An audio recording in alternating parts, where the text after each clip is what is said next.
nom d'actualité.cd et d'Internews, je vous souhaite la bienvenue. Je vous dis un grand merci d'avoir accepté de répondre à cette invitation. Un grand merci également aux invités qui ont accepté de répondre à cette invitation et de partager avec nous cette heure d'échange sur la science, mais également sur la pratique de ce que nous savons, de ce que nous faisons au quotidien. Je veux dire un grand merci aux orateurs, surtout parce qu'ils ont été tous prévenus à peine la veille, mais ils se sont montrés disponibles et ont accepté et donc de suspendre leurs activités donc pour participer à cet événement. Et donc je souhaite également la bienvenue au professeur Jacques Joly et à qui j'ai pris de monter directement là. Donc voilà. L'activité d'aujourd'hui rentre dans le cadre de la journée internationale du droit d'accès à l'information publique. Comme vous le savez, généralement on définit la liberté de la presse comme les droits du journaliste de chercher, collecter, traiter, diffuser l'information sans être inquiété. Mais l'autre pan de la liberté de la presse, c'est également les droits du public à avoir accès à une information plurielle et diversifiée.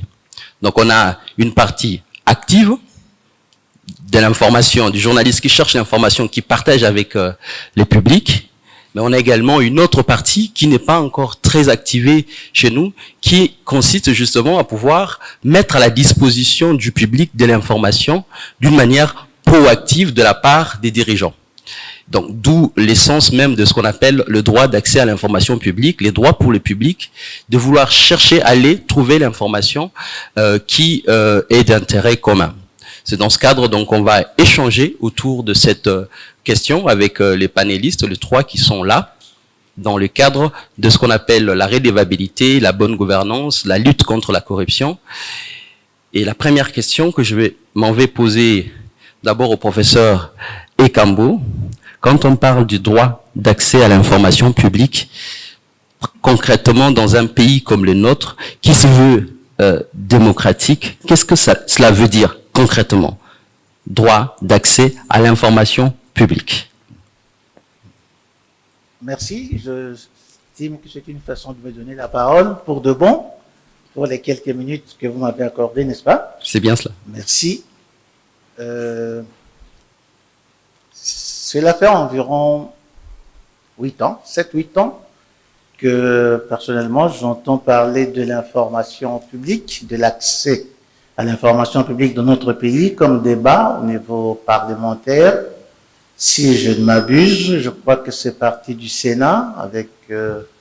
Nyarugabo, et puis c'est allé à l'Assemblée nationale. Je suis de très près, parce que c'est de l'intérêt pour mon domaine d'activité principal, mon domaine d'activité intellectuelle, l'information, mais également j'estime que les angles qui ont été jusque-là adoptés peuvent parfois différer par rapport à nous tous, par rapport aux intérêts sectoriels. En ce qui me concerne, je crois que je ne peux penser ou je ne peux parler de l'information publique que en tant que communicologue. Et à ce propos, j'ai dit tout de suite, je me dis depuis plusieurs années d'ailleurs, que l'information publique, ça me semble être un mot valise. On peut y mettre du tout. Ce n'est pas, comme l'on dit dans le domaine scientifique, ce n'est pas un concept, il n'est pas pur. Le mot information publique n'a pas d'indicateur universel reconnu par tous et pouvant durer de manière pérenne. Alors, je me dis, dans ce cas, je dois me tourner vers ce qui est ma propre science. Prenons la science dite de l'information qui existe et surtout son pan dit historique, l'histoire de l'information. Alors, quand j'interroge l'histoire de l'information, je me rends compte que l'information publique n'est qu'un truisme. Certains auraient pu dire une tautologie.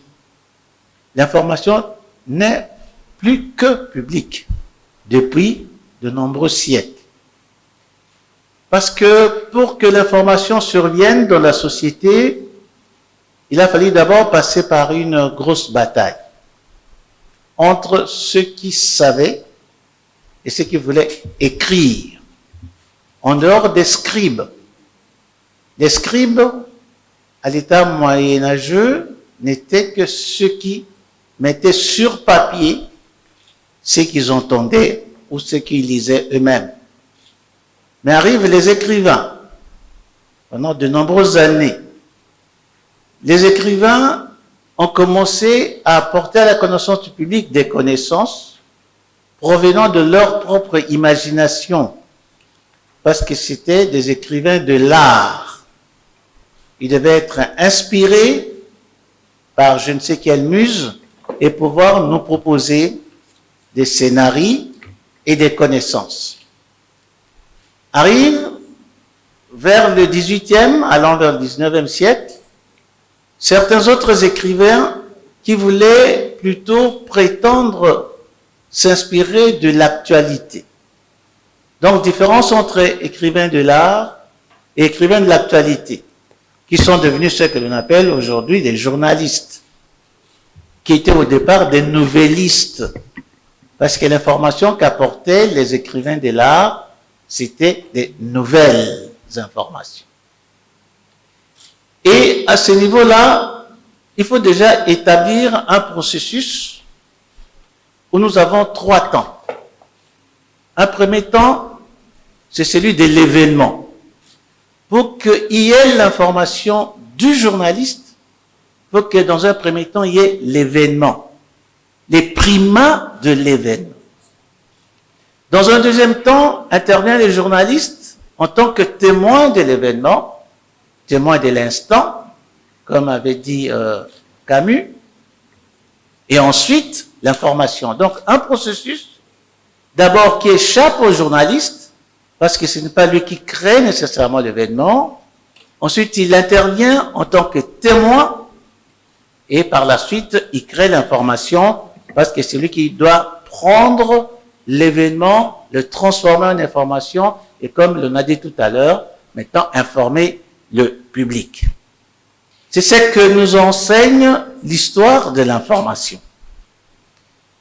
Mais si nous sortons de cette sorte de doctrine, nous pouvons déjà voir quelques exceptions dans toute science. Il y a des approches doctrinales et des approches critiques.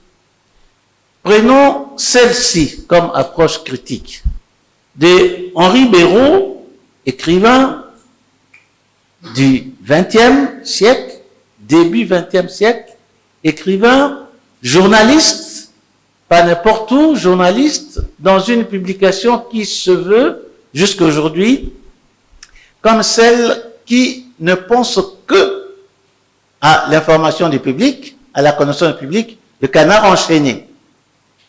Et il a eu aussi un prix Goncourt pour dire qu'il connaissait également l'art de l'écriture.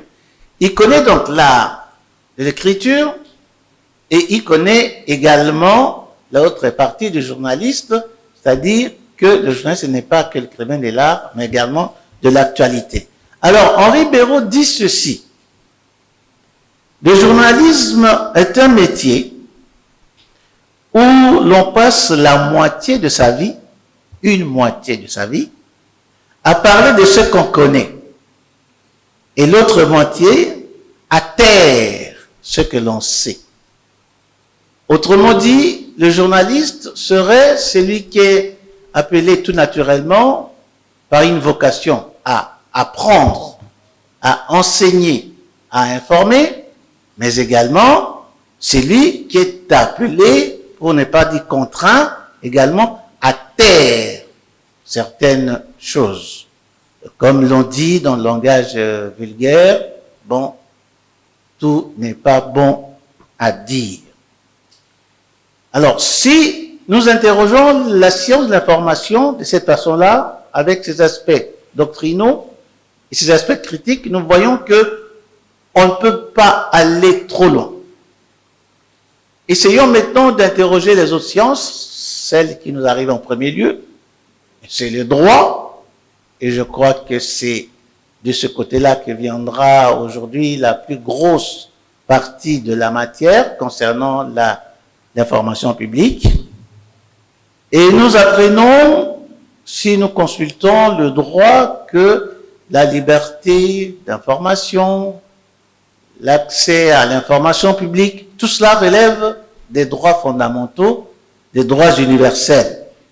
C'est un droit social. Mais si nous entrons en détail, nous pouvons nous poser quelques questions.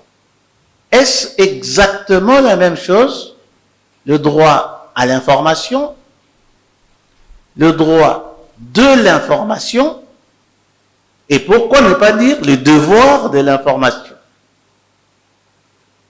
Si nous entrons dans ce débat-là, il sera encore plus difficile d'en sortir, parce que nous risquons de nous entremêler les pinceaux et finalement nous rendre compte que le véritable problème ici est celui de l'accès aux données, aux informations administratives. C'est-à-dire qu'ici, nous entrons dans une sociologie des acteurs où il y a d'un côté ceux qui sont appelés à manipuler l'information par leur devoir de gouvernance, et de l'autre côté, ceux qui sont appelés à pouvoir en user régulièrement parce qu'ils attendent de leurs gouvernants un devoir de redevabilité. En quelque sorte, si nous pouvons encore simplifier le langage, nous entrons dans ce que nous appelons la transparence dans la gestion de la société. À partir du moment où nous parlons de la transparence dans la gestion, nous entrons dans un autre domaine, dans une autre sphère scientifique. C'est l'économie finalement. Plus que le droit, c'est l'économie dans sa version gestion, dans sa version management, qui devrait nous inciter à réfléchir davantage sur cette notion de l'accès à l'information publique. À ce propos, je pense que la personne qui va nous guider utilement est ce fameux monsieur qui a sorti la théorie de la rationalité limitée. Il est à la fois économiste, psychologue et sociologue. C'est le fameux prix Nobel que nous connaissons, américain, Herbert Simon. Alors, la théorie de la rationalité limitée de Herbert Simon, économiste, j'ai dit, sociologue, psychologue, c'est très important de le savoir pour ne pas parcelliser les différents domaines dans lesquels nous devons discuter de l'information publique. Cette théorie nous donne deux enseignements. Le premier est celui de l'incapacité humaine. L'incapacité humaine à réunir tous les éléments, d'avoir tous les éléments d'information avant de pouvoir se décider. On aurait bien voulu les avoir. Tous les éléments. Je veux connaître l'heure qui est idéale pour moi de manger. Donc, je dois connaître mon métabolisme à moi. Je dois connaître mon anatomie. Je dois connaître les limites de mon âge. Mais je n'ai pas tous ces éléments. Peut-être qu'au moment où je me décide de fixer une heure précise, l'âge que je possède n'est plus celui-là. On me dira, à votre âge, il ne faut pas manger après 18 heures, ainsi de suite. Donc, la théorie de la rationalité limitée, c'est d'abord une incapacité. Deuxième enseignement, c'est que cette incapacité nous amène à ne pas arriver à des décisions prises sur la base d'une rationalité optimale. Autrement dit, les décisions que nous prendrons seront nécessairement limitées dans leur perspicacité parce que nous-mêmes, nous n'avons pas eu les informations managériales suffisantes au départ. Nous arrivons donc, à partir de Herbert Simon, à une sorte de rationalité situationnelle. C'est-à-dire, à chaque fois, il faut se contenter d'une rationalité limitée et puis poursuivre. Quand nous arrivons à ce domaine de la rationalité situationnelle, tout de suite, moi, je pense à un domaine qui a mieux développé cela, c'est le domaine de la guerre. En matière stratégique, la rationalité situationnelle s'appelle tout simplement tactique.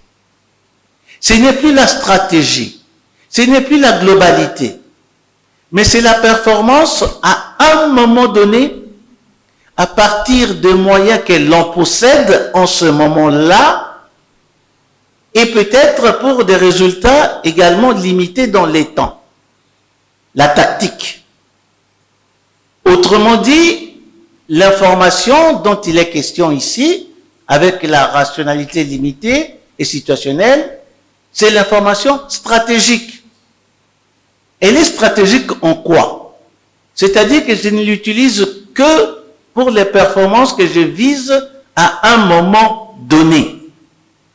Or, quand nous parlons de l'information stratégique, et c'est ce que j'ai entendu aussi depuis près de 7 ou 8 ans, qu'on parle de l'information, l'accès à l'information, on dit que les possédants de l'information trouvent comme alibi, comme prétexte, pour ne pas partager les informations qu'ils détiennent, c'est le prétexte de l'information stratégique. Il est bourgmestre d'une commune, on veut obtenir de lui les nombres d'espaces qu'ils vend par an aux demandeurs de parcelles, il dit c'est une information stratégique. Est-ce vraiment stratégique? Pour lui peut-être en ce moment-là. Mais en même temps, ceux qui demandent l'information, il faudrait bien qu'ils facilitent également la tâche à tous, qu'ils clarifient leur motivation. Pourquoi posent-ils cette question? Est-ce en tant qu'eux-mêmes futurs demandeurs de parcelles? Est-ce en tant que futurs patrons immobiliers? Est-ce en tant que commerçants? Et ainsi de suite. Donc, l'information peut être stratégique à plusieurs points de vue. De la part de ceux qui la possèdent, la détiennent, et de la part de ceux qui la recherchent. Et je prends un exemple plus actuel, plus récent à ce propos, pour dire que ce qui amène une information à se draper de la robe stratégique, c'est souvent les moments qui sont parfois des moments ordinaires, mais aussi des moments exceptionnels. Personnellement, j'ai vécu une expérience qui est restée pour moi très éclairante. J'étais parti pour 5 jours, seulement 5 jours, à Paris, au mois de mars, l'année dernière, et je suis resté 4 mois et 17 jours, confiné à Paris pour cause de Covid-19. 5 jours, je reste 4 mois et 17 jours. Pour mon bonheur, comme je ne faisais que 5 mois, j'avais prévenu les amis, j'allais rester en famille, parce que je rentrais assez rapidement. Il n'était donc pas question de chercher une chambre d'hôtel. Dieu merci.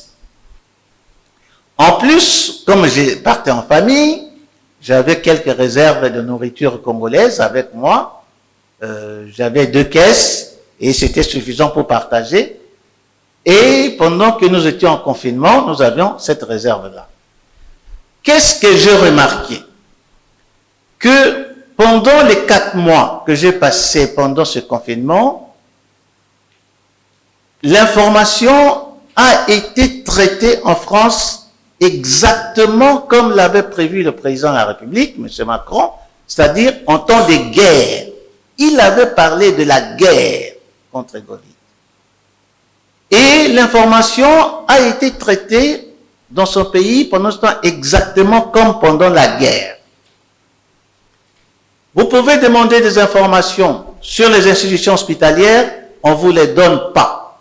D'ailleurs, c'est un répondeur qui vous donne la réponse. Monsieur, si vous n'êtes pas dans ce cas de Covid-19, il n'y a pas de place à l'hôpital. Aussi bien les hôpitaux publics que privés. Que privés.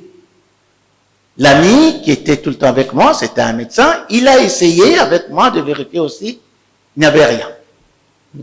Je devais quand même rentrer à la première occasion parce que, semble-t-il, certains pays mettaient à la disposition de leurs ressortissants des avions. Je dois quand même chercher. Je demande quelques informations, je cherche quelques informations au niveau de la mairie et de la préfecture. Même réponse à travers des répondeurs. Monsieur, la mairie, la préfecture est fermée.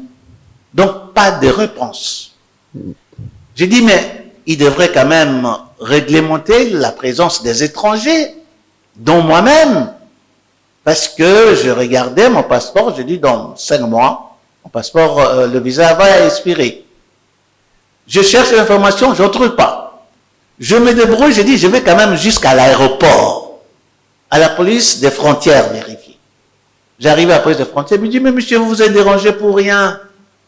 Sachez tout simplement que, comme ce n'est pas interdit, c'est autorisé. Donc vous resterez ici tout le temps qu'il y aura cette maladie-là. Mais rien n'est écrit, rien.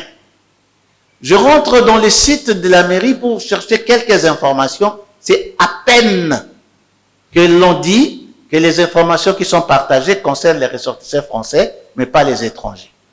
Donc pendant 4 mois, l'information a non seulement été rationalisée en France, en temps exceptionnel parce que c'était la guerre de Covid, mais également rationnée. Autrement dit, l'accès à l'information n'est pas absolu, cet aspect est limité. Merci, prof. Vous pouvez accélérer, terminer, comme ça on passe. Ouais. J'atterris précisément, j'atterris en disant ceci, que cette réalité que j'ai vécue ne doit pas nous faire oublier une autre que nous vivons aujourd'hui, qui nous entoure, c'est que nous sommes dans le croisement de 2 univers. L'univers virtuel, qui semble être celui d'aujourd'hui et de demain, et l'univers physique. Vous allez à l'intérieur du pays, vous rentrez à l'immigration, on vous demande votre carte d'identité, vous la donnez, on vous demande autre chose aussi, votre numéro de téléphone. C'est-à-dire vous avez 2 adresses, une adresse physique et une adresse virtuelle, une adresse immatérielle. Ce qui veut dire que nous sommes entrés dans une époque où l'accès à l'information ne doit pas être vu seulement du point de vue physique, mais du point de vue virtuel. Nous qui sommes les fonctionnaires de l'État, nous les savons, aujourd'hui, nous vivons cette expérience, nous vivons de quoi? Des notifications qui nous arrivent au téléphone 1 fois par mois. Et même nos enfants le savent, qu'autour du 20, le papa garde toujours son téléphone à côté de lui parce qu'il attend une notification qui devrait lui rappeler le fait que le salaire est passé. Autrement dit, si je dois me limiter à donner un conseil à ceux qui depuis 7-8 ans travaillent sur cette loi, moi je dirais que la loi relative à la liberté, à l'accès à l'information devait être plus précisément la loi relative aux modalités et aux moyens de disposer de l'information publique. Je vous en remercie. Merci infiniment, professeur Jean Chrétien Ekambo, professeur des universités, professeur émérite, auteur de plusieurs ouvrages et conférencier international sur cette question de communication dans sa, on va dire, dans sa globalité. Je rappelle aussi que le professeur Ekambo est aussi un peu historien des sciences de l'information et de la communication, puisqu'il a écrit plusieurs ouvrages justement sur cette question. C'est comme ça vous voyez les temps pédagogiques employés pour notamment nous faire naviguer déjà dans les vieux moments, les temps passés par rapport justement à cette question de l'histoire de l'information publique. Je m'en vais poser la question directement, parce que pour les Congo, pour la RDC, la loi sur l'accès à l'information, la proposition de loi sur l'accès à l'information publique, c'est pas aujourd'hui qu'on a commencé à parler de cette proposition. Déjà, on se rappelle qu'au Sénat, la proposition était déjà passée et qu'elle était en toilettage au niveau de l'Assemblée nationale. Et puis, on a essayé de ralentir et aujourd'hui, cette proposition a été reprogrammée. Pour retracer plus ou moins l'historique de cette proposition de loi, on a dans cette salle un professeur qui a participé à tous les débats et qui a été également parmi les personnes qui ont nourri ces débats. Le professeur Jacques Joly, je vous dis un grand merci d'avoir accepté de partager ce moment avec nous. Dans le contexte de l'état de droit prôné par le chef de l'État, la bonne gouvernance, la transparence, comme a rappelé le professeur Ekambo, comment situez-vous cette proposition dans le contexte congolais aujourd'hui? Merci beaucoup d'abord aux organisateurs de cette matinée. Je vous félicite et saisis l'opportunité pour... j'ai saisi cette opportunité pour vous remercier encore parce que c'est pas chaque jour que nous avons la chance de rencontrer les professeurs Ekambo, les professeurs Kassongo. À Paris, je les rencontrais beaucoup plus. Parce que chaque samedi, on était dans les deuils et on avait le temps de discuter Congo-Zaïre à l'époque. Ici, ça devient parfois difficile alors que c'est nécessaire. Alors, je voudrais donc aller directement répondre à votre question. Lorsque j'ai reçu cette invitation, comme vous l'avez dit, cette thématique tourne autour de 3 piliers. Le premier pilier, c'est l'état de droit. Le deuxième, c'est la bonne gouvernance. Et le troisième, qui fait un peu office de pont, c'est l'affirmation selon laquelle le droit d'accès à l'information est un préalable pour consolider les 2 prédicats, à savoir l'état de droit et la bonne gouvernance. C'est peut-être facile pour ceux qui manient ces concepts, parfois même difficile, mais il est plus facile d'appréhender tous ces concepts apparemment courants mais mystérieux, parce que plus on utilise un mot dans la pratique, dans le langage courant, plus ça devient difficile parce qu'il est nécessairement pollué ou corrompu. Mais dans le contexte congolais, et je vais donc aborder la question plus ou moins temps d'abord le contexte et puis chaque point. Dans le contexte congolais, les questions liées à l'état de droit, à la bonne gouvernance, à l'accès à l'information, ne sont pas des questions théoriques tout simplement. Ce ne sont pas des questions conceptuelles tout simplement. Ce sont des questions de vie, de l'existence même de la nation, de l'État. Si je l'ai dit, c'est parce que si vous voyez la situation de notre pays depuis 1960, cet espace est dominé ou mieux frappé par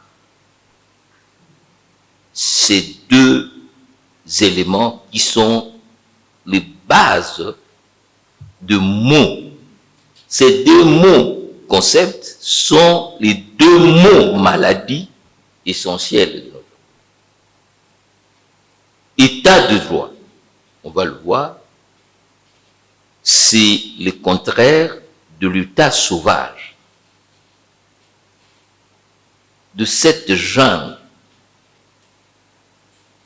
Parce que état et droit sont parfois 2 concepts homonymes.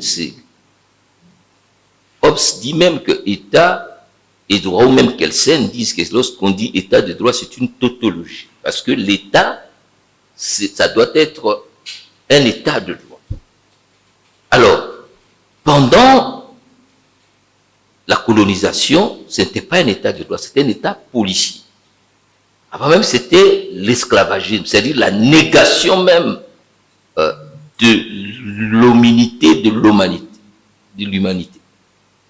Et de 1960 jusqu'à ces jours, nous sommes en quête de cet État de droit, c'est-à-dire cet État soumis au droit, où les gouvernants et les gouvernés obéissent au droit. Et malheureusement, cet État qui devait mettre l'homme dans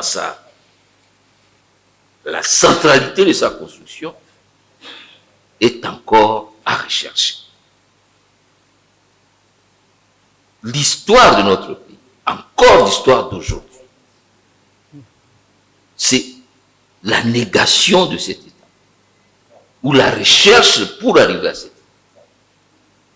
Lorsque vous voyez les images de l'Est, lorsque vous voyez le chiffre sur notre produit intérieur brut, tout ce que vous entendez sur la situation difficile de droits de l'homme dans notre pays, c'est que l'homme n'est pas encore au cœur de l'action publique. Et notre État porte plusieurs contenants. Un État prébendier, un État failli. Pas simplement de nous, je parle de l'Afrique en général. Mais dans un contexte comme celui-là, comment peut s'insérer une loi sur l'accès à l'information publique? Je vais y arriver. Il faut que je vous explique d'abord que la recherche de l'état du droit est une fondamentalité. C'est comme ça que lorsque vous lisez tous les projets de société, plus particulièrement celui du président actuel, on parle de l'État d'abord. Son père, c'était d'ailleurs l'État de droit. Le peuple d'abord. Peuple d'abord, ça veut dire que c'est l'État de droit qu'on recherche. Alors, la bonne gouvernance, c'est l'autre manche de l'État de droit. Disons déjà qu'on ne peut pas avoir un État démocratique sans État de droit. Alors, la bonne gouvernance, toutes les définitions qu'on peut trouver, c'est tout simplement l'utilisation légitime, rationnelle, efficace, efficiente du pouvoir et de l'autorité dans la gestion de la cité. Et là encore, c'est un combat de tous les jours. Comme vous le suivez, les institutions qui doivent asseoir la bonne gouvernance, c'est-à-dire la justice, la Cour des comptes, ont des difficultés. Et vous voyez aujourd'hui, si vous êtes de la presse, tous les débats, c'est autour de millions perdus, de millions volés. Et il ne faut pas être un guet pour dire que la cause de notre pauvreté, de paradoxe, c'est la mauvaise gouvernance. La cause même de l'absence de paix, c'est la mauvaise gouvernance. Donc, ce sont deux péchés capitaux. Alors, pour lutter contre ces deux péchés capitaux, c'est-à-dire la mauvaise gouvernance et l'absence de l'État de droit, qui sont donc les deux leviers de transformation de l'État, mais aussi bizarre, ce que je veux dire, c'est le droit d'accès à l'information dans ce double aspect, droit d'informer et d'être informé. Parce que c'est ça l'article 24. Mais on peut aller déjà au-delà de l'article 24 de la Constitution. Déjà, cet article-là est la centralité de l'ensemble de tous les droits fondamentaux. Que ce soit le droit, la liberté de manifestation, la liberté d'expression, toutes les libertés viennent se socler autour de ces droits à l'information. Ce qui différencie un homme et un animal, c'est que l'homme est un être informé. Et ce qui différencie les sociétés démocratiques et les sociétés non démocratiques, c'est ce qu'on appelle l'open society, c'est-à-dire les sociétés ouvertes où on peut accéder à l'information publique, alors que les sociétés non démocratiques, ce sont les sociétés où l'opacité règne. L'opacité, c'est quoi? Vous ne savez pas combien de tonnes de cuivre vous exportez. Vous ne savez pas où va votre bois. Vous ne savez pas combien gagnent ces sociétés. Vous ne savez pas qui sont les actionnaires de la GECAMI. Vous ne savez pas quelle est la situation des contrats chinois. Tout cela mélangé, ça constitue un cocktail détonateur, producteur de la pauvreté et de la violence. Donc, les droits à l'information, ce qu'on appelle la transparence, c'est les leviers. Et aujourd'hui, on a dépassé même le niveau de droit d'accès à l'information, tout simplement. On a droit à la transparence de la vie.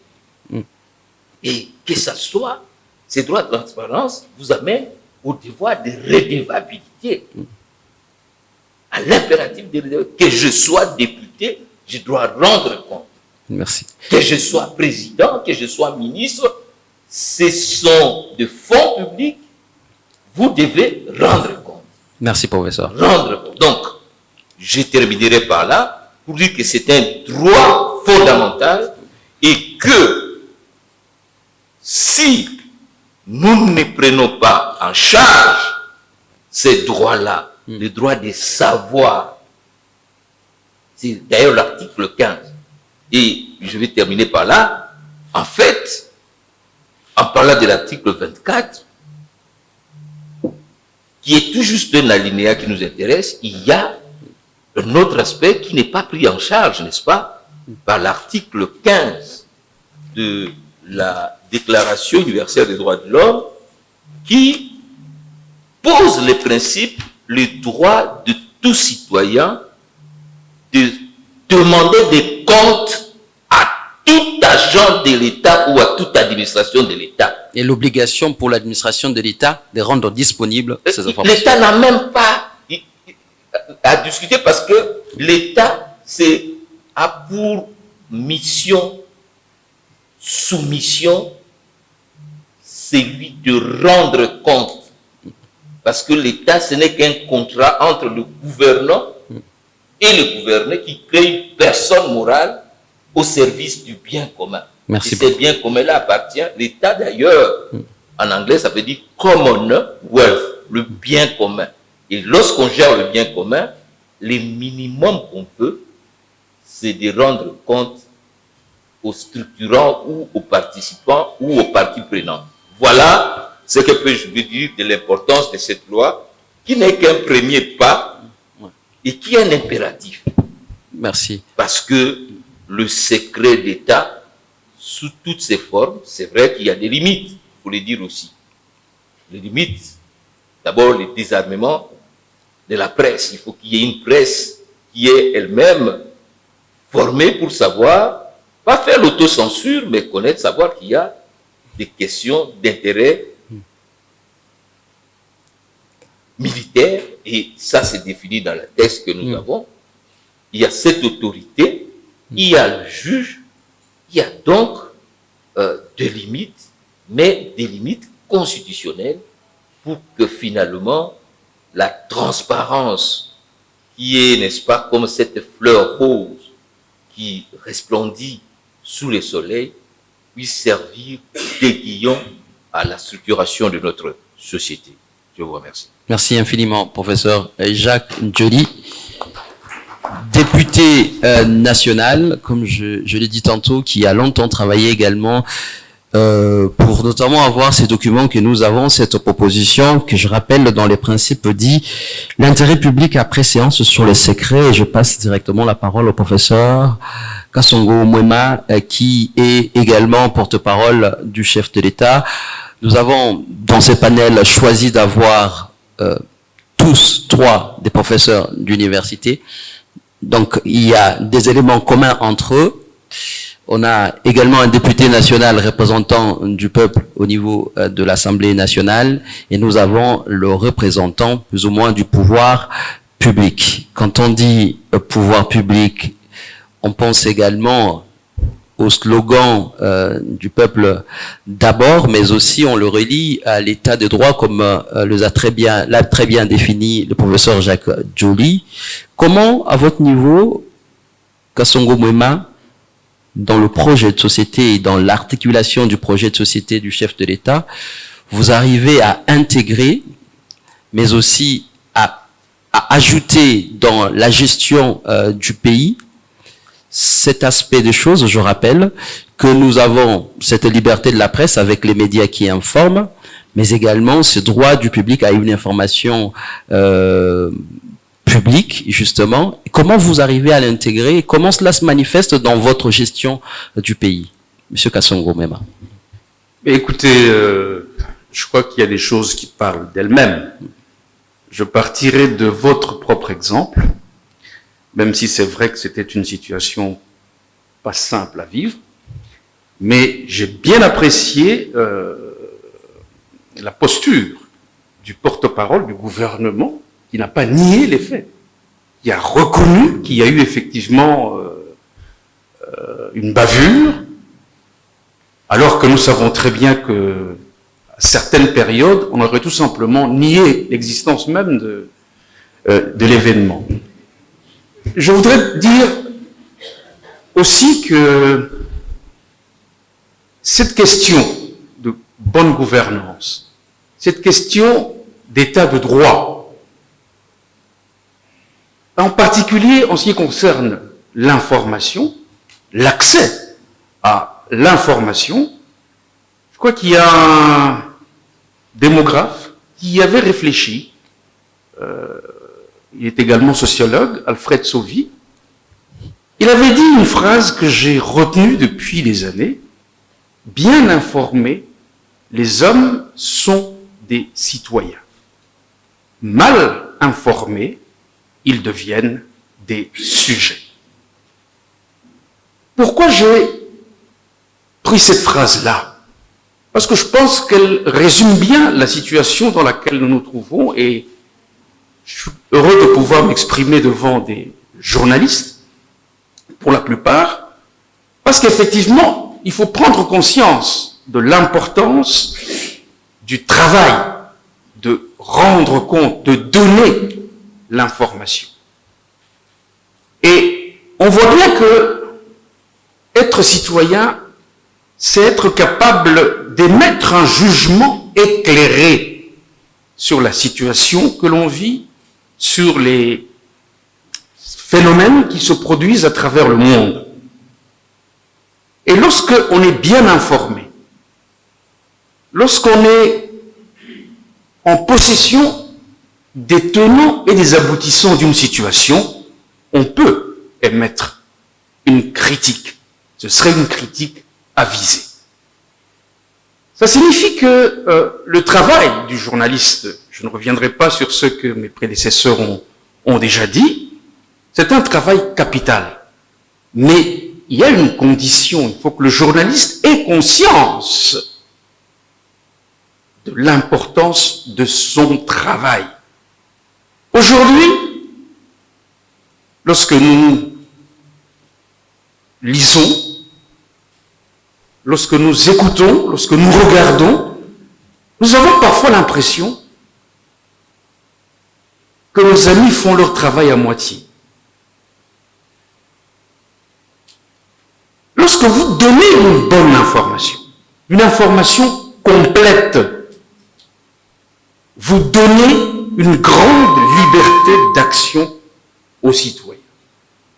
Et je crois que le président de la République a eu à s'expliquer là-dessus. Et lorsqu'on fait allusion ici au slogan « Le peuple d'abord », c'est que particulièrement on voudrait mettre l'accent sur la vie du citoyen. Vie, V-I-E, et sur la vie, L-A-V-I-S, du citoyen. Le citoyen a le droit de s'exprimer et les gouvernants ont le devoir de tenir compte de ce que désire la population. Comprendre ce qui se passe dans le monde permet d'exercer un droit de regard sur les actions de ceux qui nous dirigent. Si vous n'avez aucune maîtrise de l'information qui concerne votre vie de tous les jours, les dirigeants vous raconteront tout ce qu'ils voudront parce que vous n'êtes pas dans la capacité de leur opposer quelque chose de différent.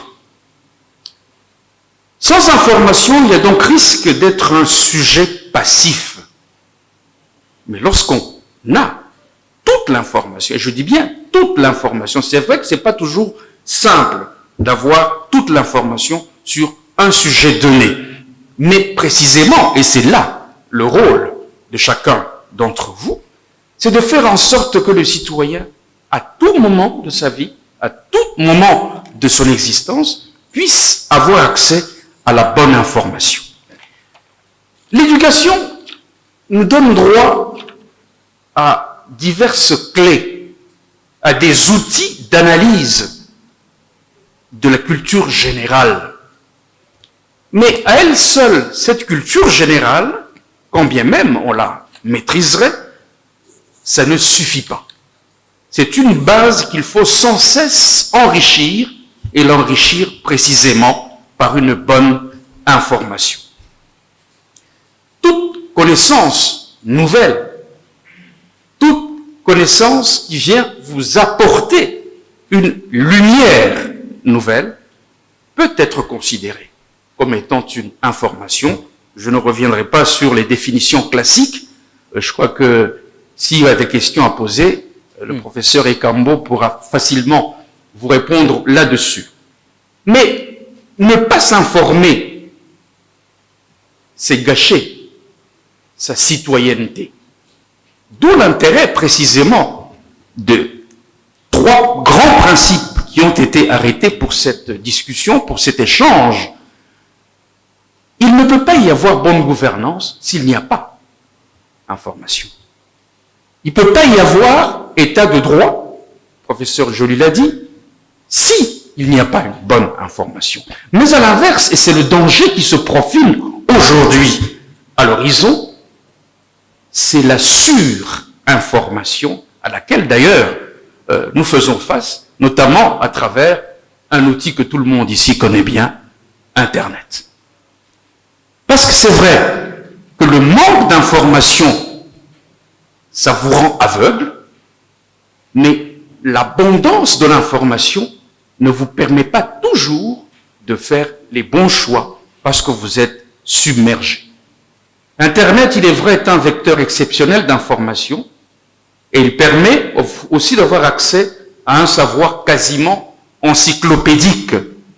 Mais de nos jours, et c'est la question sur laquelle je vais peut-être terminer, dans le monde actuel, où les repères se perdent très vite, donner l'information sans l'expliquer, sans l'analyser, sans la commenter, n'a véritablement pas de sens, d'autant qu'il s'agit de fournir au destinataire le moyen d'apprécier la portée d'un événement, la portée d'une situation. C'est à cela d'ailleurs que je voudrais, en terminant, exhorter les uns et les autres, journalistes que vous êtes, d'aller au fond des choses dans la mesure du possible. Ne pas vous arrêter au factuel, parce que malheureusement, vous et moi, nous regardons la télévision, nous lisons les quelques rares journaux. Merci, patient. Nous regardons également quelques journaux, mais nous avons l'impression qu'on nous laisse toujours un petit peu sur notre faim, soit par paresse intellectuelle, soit par incapacité. Parce que ça aussi, c'est des choses que l'on doit pouvoir se dire, d'autant plus que nous avons la chance d'avoir ici, dans ce panel, quelqu'un qui a déjà dirigé une grande école qui a formé pas mal de journalistes. Merci beaucoup. Merci, professeur Kasongo Mwema Yamayamba, ancien journaliste, professeur et également dépositaire du pouvoir public puisqu'il est porte-parole du chef de l'État. Moi, je vais vous poser maintenant, en rentrant dans le vif du sujet, En fait, ici, on essaye, quand on regarde l'esprit et même les différents principes du droit d'accès à l'information publique, on essaie de distinguer l'information journalistique, donc l'apanage de ceux qui sont parmi nous ici, mais également le devoir de l'autorité publique de rendre, permettez la tautologie, publique, les données pour permettre à la population, au public, de pouvoir prendre des décisions. Et donc, il y a comme une obligation de votre côté de pouvoir, quand on a un pays comme le nôtre avec son potentiel minier, rendre visible public, notamment les différents contrats et consorts, rendre disponible la possibilité pour les journalistes d'accéder à ces informations. Quand on a autant de problèmes dans l'est du pays avec notamment l'insécurité, être à même de pouvoir rendre disponible, en prenant en compte les détails, comme l'a dit le professeur Ekambo, bien encadré, mais essayer de rendre une information, au-delà de l'information journalistique, l'accès aux journalistes qui doivent aller sur place pour permettre aux personnes d'être informées. Est-ce que vous êtes aujourd'hui satisfait du nombre, 1, et 2, de la qualité des données publiques que vous rendez publiques pour, 1, faciliter le travail des journalistes, 2, permettre à la population, au public, d'accéder à ces informations-là? Monsieur Kassongo. Satisfait, certainement pas. Parce que j'estime que dans ce domaine-là, il y a toujours des choses à apprendre. Et plus on peut mettre les éléments à la disposition des publics, des journalistes, mieux la démocratie va se porter. Il est clair qu'à l'heure et au jour d'aujourd'hui, la circulation de l'information n'est pas du tout satisfaisante. Encore une fois ici, l'objet ce n'est pas de faire porter le chapeau à quelqu'un, mais de dire que aujourd'hui, les choses qui concernent le public sont disponibles. Que ce soit au niveau du gouvernement, il y a un effort qui est fait régulièrement pour rendre compte des efforts que fournit le gouvernement, aussi bien au Parlement, puisqu'il y a des débats, et certains débats sont même publics, voire diffusés à la télévision. Donc il y a un effort de rendre compte, il y a un effort pour que la gestion de la chose publique puisse être observable par le citoyen à qui nous devons rendre des comptes. Mais je l'ai dit, ce n'est pas suffisant. Ce n'est pas suffisant parce que les occasions que l'on a de pouvoir rendre compte ne sont pas toujours bien exploitées par la faute des uns ou des autres. Là n'est pas la question. Mais je pense, et j'invite d'ailleurs les uns et les autres à fournir davantage d'efforts pour que les efforts qui sont fournis en matière de gestion puissent véritablement être visibles, transparents, le plus transparent possible. Il est vrai que ce n'est pas toujours facile, ce n'est pas toujours simple, parce que nous n'avons pas tous cette culture-là de rendre compte. Nous sommes en train d'y aller progressivement. Et j'espère que nous finirons bien un jour par rendre transparente la gestion de notre pays. Merci beaucoup. Avant de donner la parole au public, question au professeur Jean Chrétien Ekambo. Deux niveaux, un niveau passif, c'est-à-dire on a les informations qui sont données d'une manière proactive par le gouvernement, par l'État, par le pouvoir public, à tous les niveaux, mais également un autre niveau où les personnes qui ont l'envie ou les devoirs ou la volonté de pouvoir accéder à ces informations vont et ont cette information. Alors la question, c'est de savoir techniquement comment peut-on rendre efficient, comment peut-on aujourd'hui à voir quels sont les instruments qu'on peut avoir pour rendre disponibles les informations, les données publiques. Est-ce qu'il faut toujours s'attendre à avoir des comptes rendus du Conseil des ministres, ou il faut toujours... Qu'est-ce qui peut être fait encore pour que l'on puisse avoir une, on va dire, une fluidité dans la façon de rendre disponibles ces données dites publiques? Merci, je crois que je vais poursuivre le même chemin que mon collègue, j'allais appeler par le prénom, j'allais me trahir, c'est pas interdit, mon collègue Kassongo, le prénom c'est pour moi, tout à l'heure, que les données existent, il est bien vrai. Les données existent, la manière de pouvoir y accéder, elle est certes complexe, mais pas nécessairement trop difficile. Un jour, je crois que vous y étiez également, dans un autre débat, j'avais relevé le fait que aujourd'hui, nous avons dépassé le niveau de simple journalisme d'investigation. On a dépassé celui-là. Nous sommes arrivés à une modalité, celle de la mise en commun. Et l'exemple patent, c'est les Panama Papers, qui est vraiment une structure mondiale de recherche d'informations qui est parfaite. Et j'avais ajouté que chez nous, nous avons une base. Moi, chaque fois que c'est annoncé les émissions, les magazines des Sylvie Bongo et ses amis, je ne manque pas de suivre. Il y a Sylvie Bongo, il y a Ndeko Zulu et les autres, ils le font très bien, très bien. C'est-à-dire que vous prenez le temps de pouvoir analyser un phénomène sous tous ses aspects et vous allez maintenant réaliser votre journalisme d'investigation. Il y a là aussi la manière de se protéger, parce qu'il faut se le dire. L'information que recherchent les diffuseurs est aussi l'information que les possédants cherchent à diffuser. Il ne faut pas l'oublier.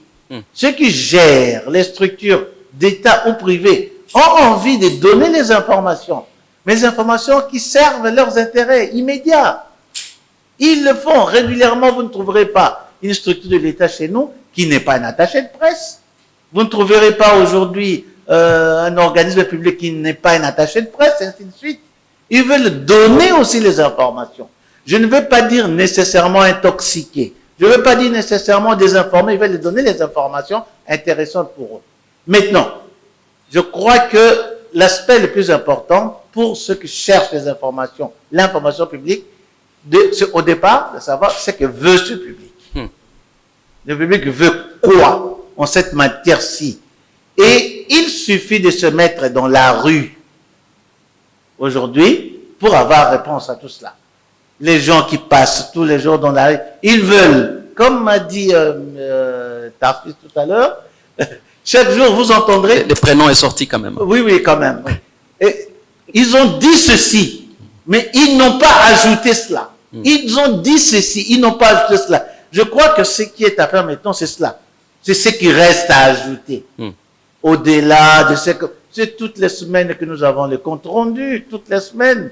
Mais il reste toujours des choses. C'est sur cette plage-là que nous devons aller jouer, nous devons aller nager, et ainsi de suite. Et ça, une fois de plus, je dis que c'est des choses, des modalités, des méthodes qui sont enseignées et à l'école et dans les rédactions. Il ne faut pas oublier, la grande école, c'est les rédactions.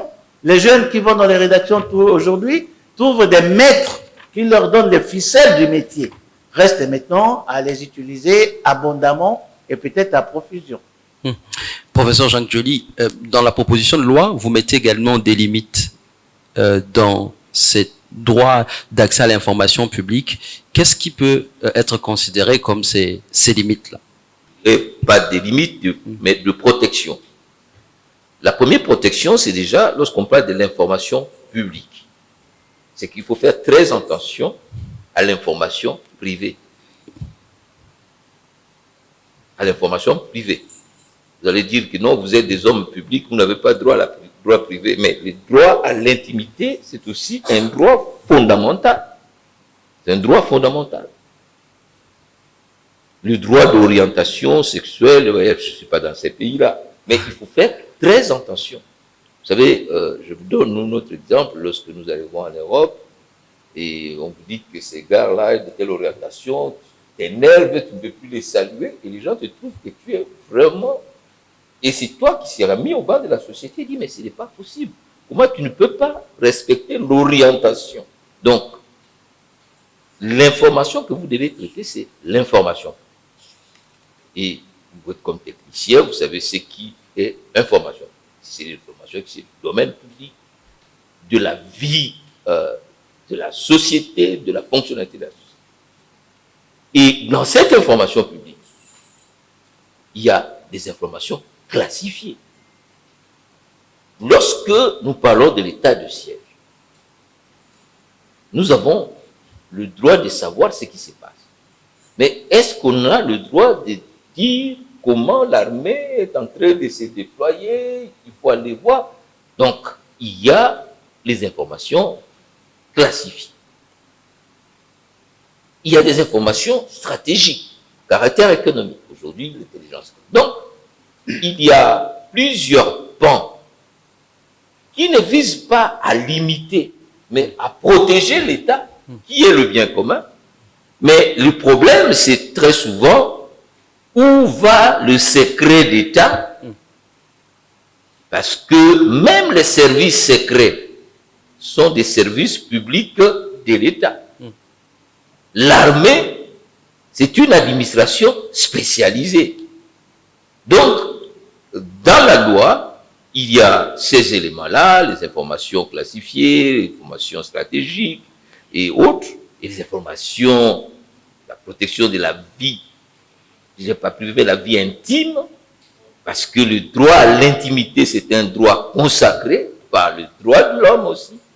Donc, voilà un peu, mais l'essentiel, c'est qu'il faut que les informations assurent la fluidité, la fonctionnalité, la transparence de l'État soit, n'est-ce pas, à la disposition de ce qu'on appelle les souverains primaires, le propriétaire de l'État.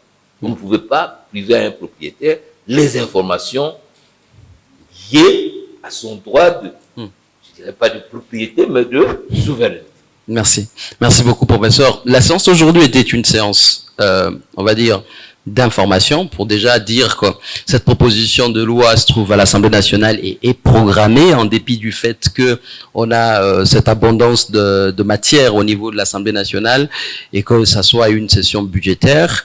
Deuxième niveau, c'est les niveaux des sensibilisations pour que l'on connaisse plus ou moins les grandes lignes de cette proposition de loi. Et troisième, c'est continuer à nourrir le débat autour de ces documents, de ces droits. Parce qu'on se rappelle, on a dans ce pays une loi sur l'exercice de la liberté de la presse, mais il manquait justement cette partie, et il manque encore puisque la proposition n'est pas encore passée. On va prendre 4 interventions dans le public. On rappelle que les orateurs sont devant. Donc si on doit être bref, on se présente et puis on profite de la présence des orateurs qui sont avec nous. Vous présentez. Ouais. Merci, professeur. Je suis Michel, je suis journaliste. Nous avons beaucoup bénéficié de ces 3 professeurs qui nous ont donné des informations.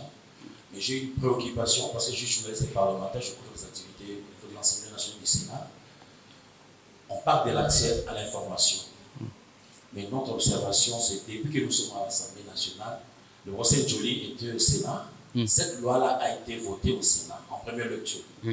Mais depuis que cette loi a été sondée à l'Assemblée nationale, vous allez voir dans tous les calendriers, la loi sera programmée, mais jusqu'à la fin de la session, ce soit cette session ordinaire de mars ou de septembre, on ne programme jamais cette proposition de loi en débat pour que nous, journalistes, nous soyons recouverts par ce privilège-là, que nous avons une loi qui nous protège, que je dois avoir l'information chez toutes les personnes d'autres. Mais vous allez voir que L'autre fois, on parlait que le président, je vais dire ça ouvertement ici, que le président Kabila ne voulait pas qu'on vote cette loi-là. C'était le point d'une question politique. Mais maintenant qu'on a programmé cette loi-là, je puis que M. Kassongo a dit que le droit à l'information, c'est la vie, et c'est la vie des journalistes ou encore de tous et tous les citoyens. Vous allez voir que la session de septembre 2021 va terminer, cette loi ne sera pas programmée. Merci. Nous allons passer même en 2022, vous allez voir que cette loi ne sera pas programmée au débat général. On prend pour un plaidoyer, c'est cela. Oui, oui. Merci beaucoup. Ça, c'est vraiment une préoccupation pour nous, journalistes. Merci.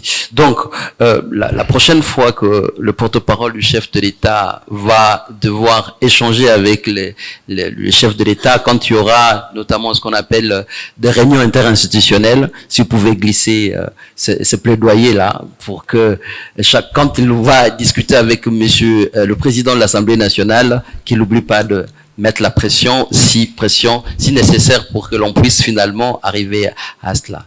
Deuxième. Je peux peut-être Ouais. dire un mot là-dessus avec votre autorisation. Effectivement, c'est depuis 2015, même plus avant. Parce que moi, je suis le premier initiateur de cette proposition de loi. C'était en 2010. Oui. Après, lorsque je suis allé à la CENI, la loi a été prise en charge par les collègues Nyarugabo. et à l'Assemblée nationale, effectivement, on a voté, au Sénat, on l'a voté. C'est parti dans l'autre champ. Alors, il y a deux questions qui se posent à ce niveau. Le problème d'abord de rationalisation du travail parlementaire chez nous, qui est simplement pas chez nous, mais partout ailleurs. Ce calendrier, en fait, moi, j'appelle pas ça un calendrier. C'est un relevé de propositions de projets de loi. Parce qu'un calendrier, dans les parlements, je dirais modernes, comporte un temps. On dit par exemple que cette fois, nous avons 3 mois, ça fait plus ou moins 90 jours. Dans les 90 jours, on doit faire cette loi à 6 jours. Telle loi à 6 jours. Et on désigne d'ailleurs dans ces pays un rapporteur. C'est-à-dire que toi, tu es rapporteur de telle loi. Donc, tu commences déjà à travailler. Quand on vient avec le texte, c'est pour le débat. Mais chez nous, l'itinéraire d'une loi est totalement... ça passe plus ou moins 15 à 16 étapes entre le dépôt, l'inscription au niveau du bureau du président, au livre bleu, le bureau d'études qui n'a pas non plus un délai, le bureau d'études qui renvoie au bureau. Le bureau, c'est le premier vice-président ou le deuxième vice-président qui doit lui traiter la question avant d'envoyer au président, le président qui va envoyer au gouvernement, le gouvernement qui a 15 jours, ça revient. Maintenant, il faut attendre la session. Vous prenez le temps qu'il y a à l'Assemblée pour les débats, la commission, ça rentre en plénière, la plénière qui vote, ça va dans l'autre chambre, ils reprennent le même exercice, et voilà des lois qui font 10 ans dans le couloir. S'il n'y a pas, ça c'est le deuxième aspect, la participation, la loi c'est une production du peuple, et c'est ça l'objectif, je crois, de cette session. Il ne faut pas laisser la loi aux députés. Et aujourd'hui même, dans beaucoup de règlements intérieurs, nous sommes en train de faire ce travail de révision. Les députés, c'est un agent public aussi, qui doit rendre compte. Le président de l'Assemblée doit rendre compte. C'est-à-dire qu'il est important que cette culture des services publics puisse être intériorisée par tous. Les députés ou l'Assemblée ne doivent pas considérer que la production législative, c'est sa mission introvertie, c'est une mission du public. Donc, il faut suivre. Et je crois que les amis des collectifs 24 sont ici, mais ils n'étaient pas parfois derrière le bureau. C'est derrière les députés lui-même. Par exemple, moi, si je suis trop pris où l'honorable Nyarugabo est dans le gouvernement en train de s'occuper des questions des autres, c'est pas facile. Donc, il y a beaucoup d'autres paramètres qui entrent dans le jeu. Mais nous sommes tous engagés pour veiller pendant cette période-ci que cette loi soit rapidement traitée. Et malheureusement, ça va encore rentrer au Sénat parce que c'est une nouvelle législature. Merci. Donc, c'est vraiment difficile, mais on va y arriver. Merci. Travail d'ensemble. Amen Diamani. Merci, Passion. Je m'appelle Amen Diamani, je suis journaliste. J'ai 3 questions pour nos 3 distingués conférenciers. Professeur Ekambo, collecter, traiter, diffuser. Pouvons-nous ajouter dénoncer aussi dans ces principes-là? Vous avez parlé de Panama Papers. Où les classer? Journalisme classique, journalisme dit engagé ou d'engager, ou encore société civile ici chez nous. Monsieur le porte-parole du gouvernement, du président de la République, pire ou mieux, je ne sais pas, en ne disponibilisant pas la bonne information dont le public a besoin à temps voulu, le pouvoir public n'ouvre-t-il pas lui-même la porte aux fake news ou à l'intox? Professeur Jacques Njoli, pour terminer, qu'on dise qu'un homme public n'a pas de vie privée, exagéré, relatif ou carrément faux. Merci. On va prendre devant, juste devant. Devant, il y a Madame Réma. Ouais.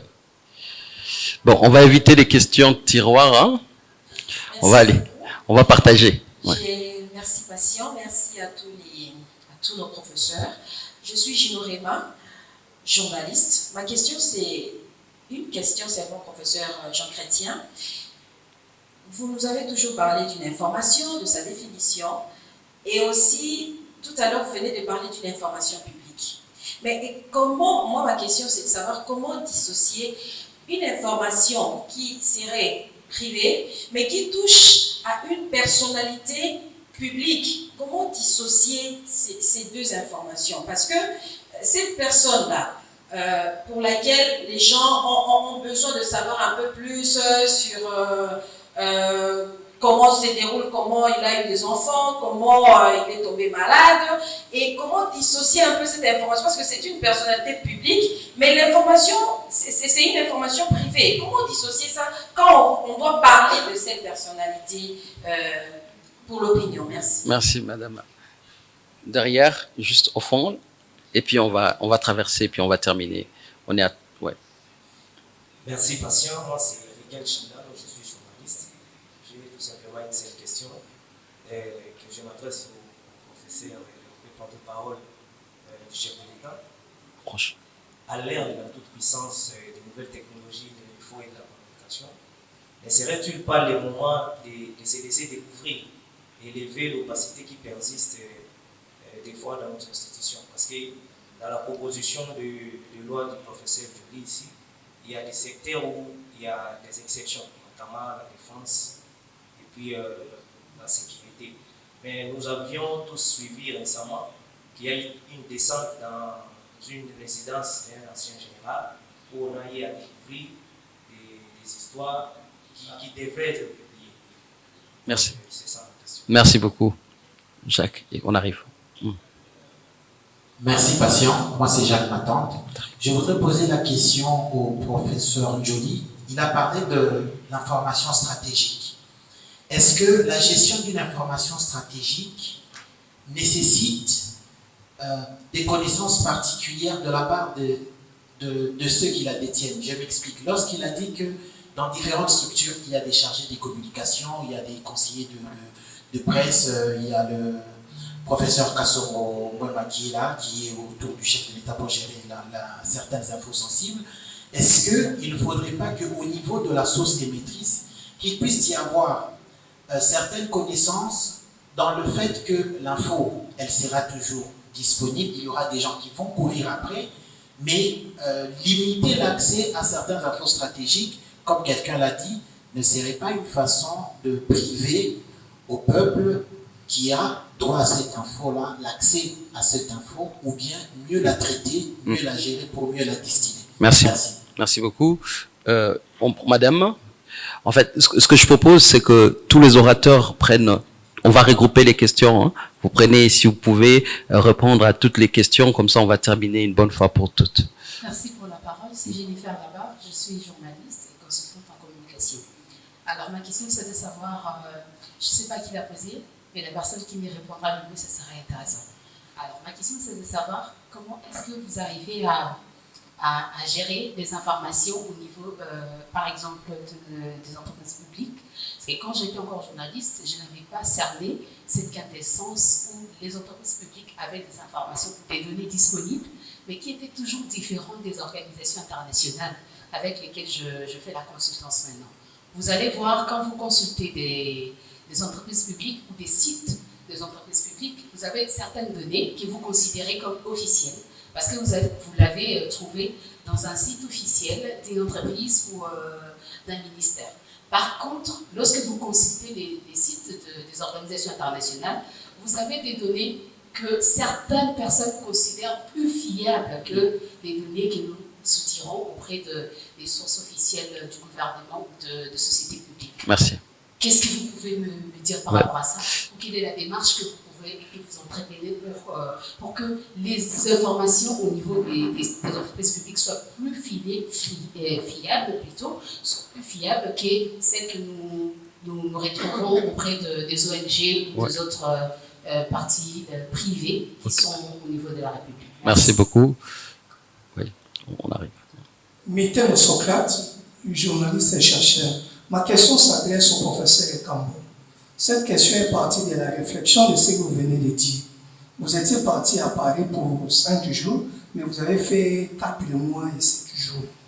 Et puis ici, l'information stratégique. Je crois que nous sommes connectés pour suivre ce qui se passe pour le moment, avec les marchés que les Français viennent de rater là, sur la vente des sous-marins.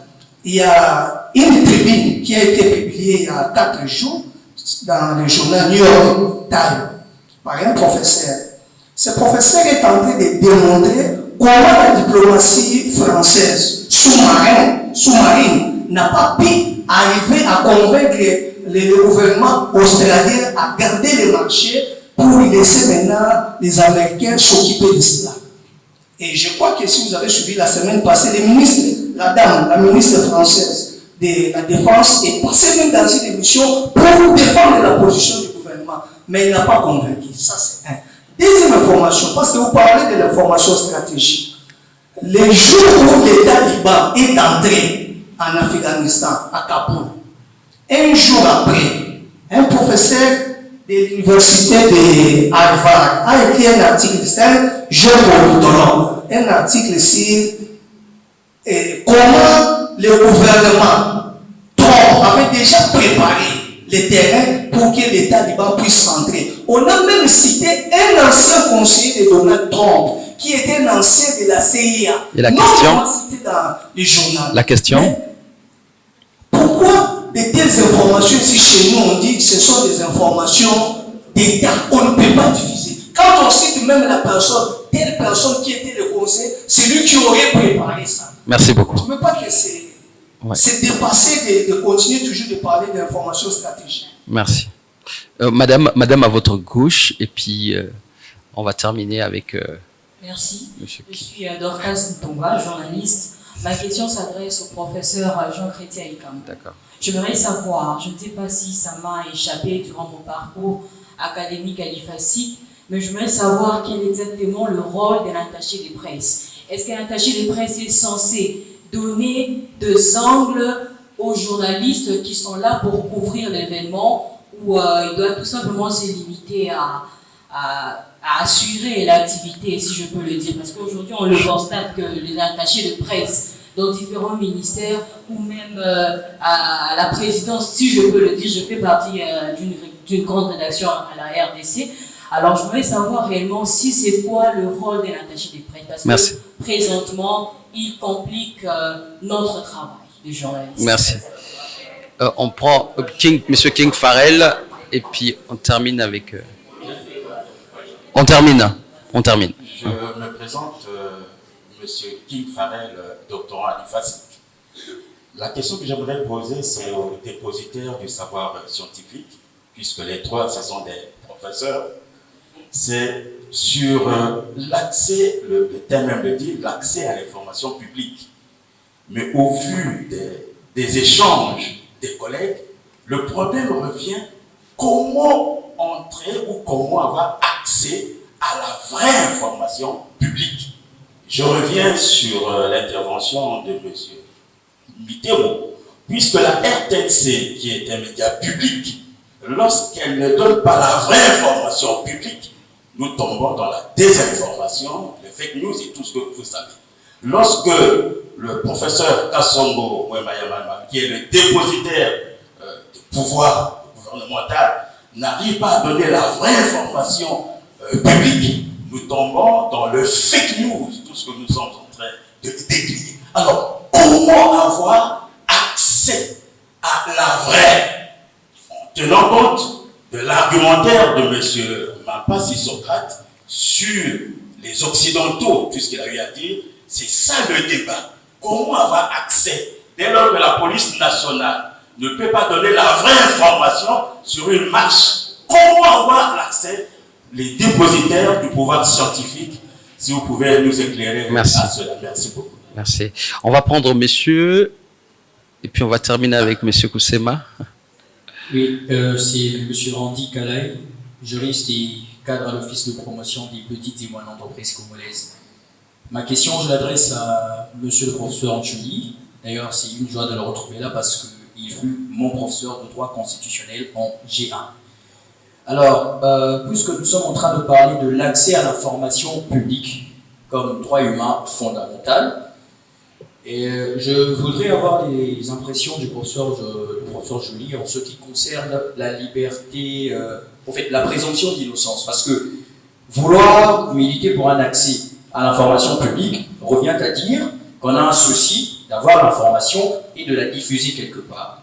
Cependant, dans la pratique, qu'est-ce qu'on remarque de la diffusion de l'information? C'est que les diffuseurs des informations en question violent énormément le principe de la présomption d'innocence. Est-ce qu'il y a des garde-fous prévus par la proposition de loi en ce qui concerne les sanctions, par exemple, infligées aux potentiels présumés auteurs de la violation de ce principe? Merci. De présomption d'innocence. Merci. On termine ici, s'il vous plaît.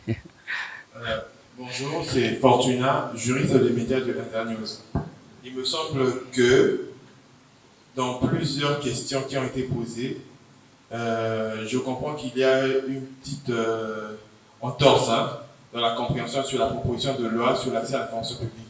En fait, cet accès, la proposition de loi sur l'accès à l'information publique, certes, elle bénéficiera aux journalistes, mais non seulement à tous les citoyens. Dans quelle mesure? Je donne un exemple. Par exemple, je vais à l'hôtel de ville de Kinshasa pour savoir pourquoi est-ce que le marché public X a été donné à M. X, pourquoi pas à M. Y. En fait, il ne s'agit pas des informations qui seront publiées dans les médias. Il s'agit plutôt d'un exercice citoyen où un citoyen lui-même ira dans un service public acquérir de l'information sans être confronté à des embûches que nous connaissons d'habitude. C'est vraiment cette approche que nous devons vraiment changer. Voilà. Merci Fortuna. Cela bénéficiera aussi aux journalistes. On donne le micro ici, on termine. Merci beaucoup. J'espère que c'est moi, journaliste. J'allais dire sans objet, parce que mes prédécesseurs ont invité le contenu. Mais je voudrais tout de même profiter de cette tribune pour partager une réflexion. Oui. Le professeur Jean Chrétien l'a très bien démontré, la notion de l'information est évolutive. On est parti des scripts, des nouvelles, l'information. Et voilà qu'aujourd'hui, nous sommes dans une variante nouvelle, l'information publique. Alors que par essence, l'information elle-même est publique. Mais pourquoi parler de l'information publique? On peut se poser plusieurs questions.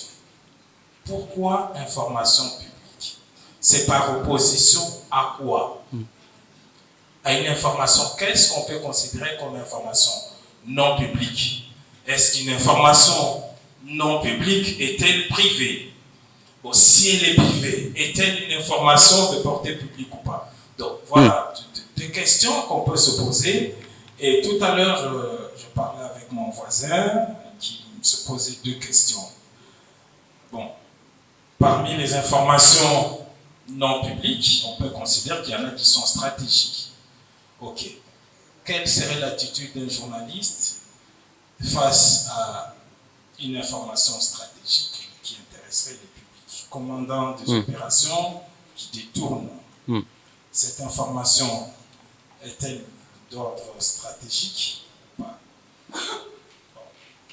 Un dépositaire de pouvoir public, un ministre qui se bat avec son enfant ou son épouse, cette information relève-t-elle de l'aspect public ou pas? Mais moi, ma conviction personnelle, c'est que si aujourd'hui on est dans cette notion de l'information publique, parce qu'on considère qu'effectivement il y a des informations qui ne sont pas de la sphère publique, pourquoi les Nations Unies, qui promeuvent justement le droit à l'information, ont un département d'information publique? Cette notion, je pense qu'on l'avons tous apprise. Ici, la MONUSCO, depuis qu'elle a commencé, voilà une vingtaine d'années, il y a un département d'information publique.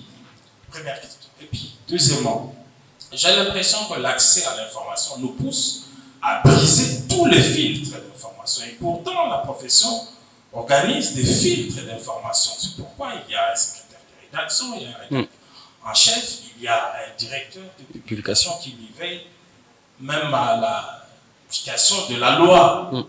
Mais j'ai l'impression qu'aujourd'hui, ces filtres sont tombés au nom du droit à l'information. On termine? Oui, je termine, merci.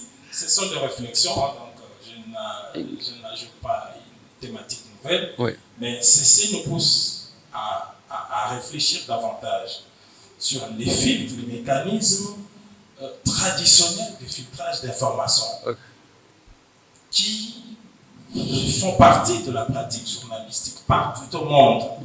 Mais avec les nouvelles technologies de l'information, on a l'impression qu'on a brisé.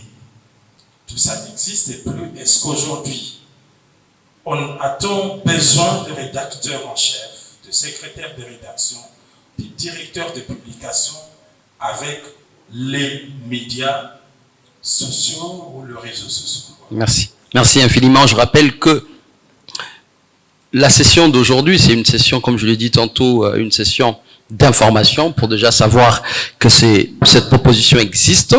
Deuxièmement, sensibilisation pour dire que cette question nous intéresse nous tous, que ce soit la société civile, que ce soit, comme on l'a dit, les scientifiques, mais aussi ceux qui manipulent le pouvoir d'État, mais aussi les journalistes.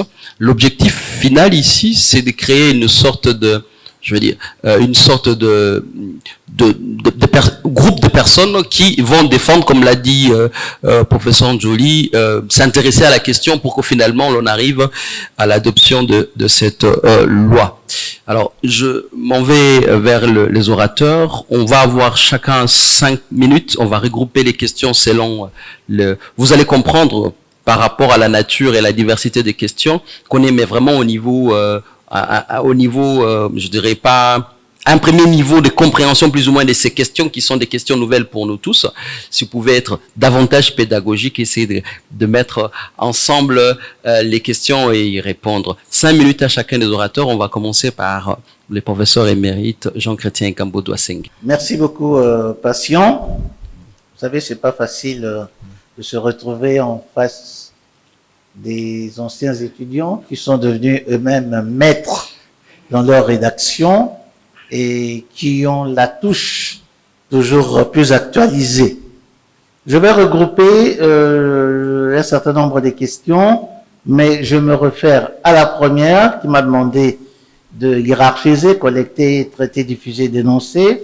J'ajouterai à cette question celle de Socrate et j'ajouterai également je ne sais plus laquelle, et je me nourrirai de la réflexion de Giscard pour essayer de répondre.